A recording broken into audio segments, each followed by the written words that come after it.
ഒരു മനുഷ്യനെ പോലെ തോന്നുന്ന നീളമുള്ള മെലിഞ്ഞ രൂപം ശരവേഗത്തിൽ വണ്ടിക്ക് മുന്നിലൂടെ ഓടിപ്പോകുന്നത് കണ്ടെന്നാണ് നാട്ടുകാർ പറയുന്നത്. അന്ന് രാത്രി അജ്ഞാത രൂപത്തിന്റെ 2 വാർത്തകൾ കൂടി വന്നു. ഒന്ന്, ഒരു വീട്ടിൽ ജനാലയിൽ കണ്ട കൈ. മറ്റൊന്ന്, വാതിലിന്റെ ഹാൻഡിൽ തിരിയുന്നത് കണ്ട് ജനാലയിലൂടെ നോക്കുമ്പോൾ ഓടിമറയുന്ന രൂപത്തെ കണ്ടത്രേ.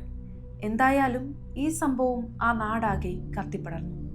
പകൽ സമയങ്ങളിൽ പോലും ആളുകൾ പുറത്തിറങ്ങാൻ മടിച്ചു. ചായക്കടകളിലും കവലകളിലും പ്രധാന ചർച്ചയായി ഈ സംഭവം മാറി. നാട്ടിൽ പല കഥകൾ പരന്നു. അന്യഗ്രഹ ജീവിയെന്ന് ചിലർ പറഞ്ഞു. ഓരോരുത്തരും അവരവരുടെ ഭാവനയ്ക്കനുസരിച്ച് ഈ സംഭവത്തെ വിശദീകരിച്ചു.